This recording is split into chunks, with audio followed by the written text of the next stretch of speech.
برادران و خواهران عزیز، السلام علیکم و رحمت الله و برکاته. امیدوارم که تمامتان جور و صحتمند باشید.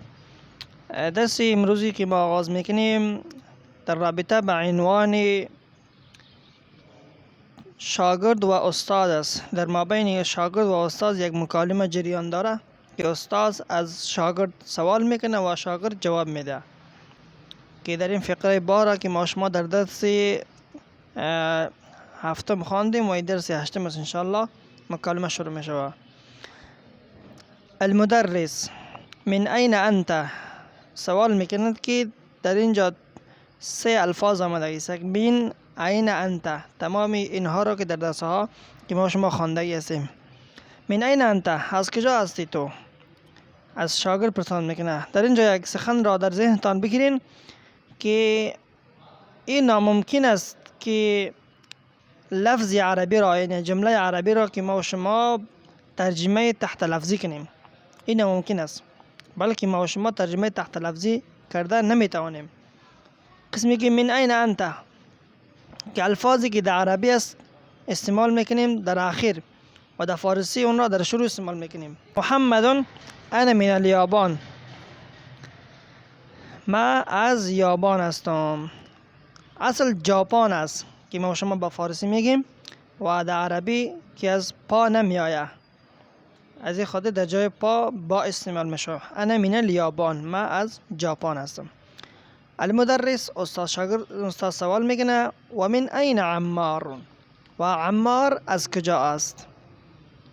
محمد شاگرد جواب میده هو من الصین. ببینید در اینجا اصل چین است، لیکن در جای چه که است با عربی استعمال نمیشه، از این خاطر صاد استعمال شده. هو من الصین، و از چین است. المدرس: و من این حامد؟ و حامد از کجا است؟ محمد: هو من الهند، حامد از هند است. این عباس؟ عباس کجاست؟ سوال میکنه. خرج، رفت میگه. این ذهب؟ مدرس سوال میکنه این ذهب، کجا رفته؟ یعنی محمد سوال کرده، استاد سوال کرده که عباس کجاست، باز میگه که خرج، رفت. و مدرس سوال میکنه استاد این ذهب، کجا رفت؟ محمد جواب میده ذهب الى المدیر، و به طرف مدیر رفت. اگر ما شما ترجمه تحت لفظی کنیم میگه ذهب، رفت، الى المدیر، به طرف مدیر. ذهب الى المدیر، به طرف مدیر رفت. المدرس: و این ذهب علی؟ و علی کجا رفته؟ محمد: ذهب الى المرحاض، و به طرف تشناب رفته. اگر صرف خالی اگر ما شما مرحاض استعمال کنیم المرحاض میگیم، لیکن در جمله استعمال کنیم قسمی که در جمله آمده است در اینجا کسر آمده است، جر آمده است، چرا که الی حرف جر است، جر میده، کسر میده. ذهب الى المرحاض، رفت به طرف تشناب. صفحه بعدی انتقال میکنیم، تمارین را آغاز میکنیم. اجیب عن الاسئله الاتیه، سوالایی که می اینها را جواب بدین. میگه شما اینها را اگر وقت دارین در کتابچه های خود نوشته کنین، سوال در یک طرف، جواب در دیگر طرف. من این انت؟ از شما پرسان میکنه من این انت، تو از کجا هستی؟ جواب میدی که انا من افغانستان، یا انا من الصین، یا انا من پاکستان، انا من السعودی. از هر جایی که میگین شما. باز جمله سوالی آمده. انت من الفیلیپین؟ آیا تو از فیلیپین هستی؟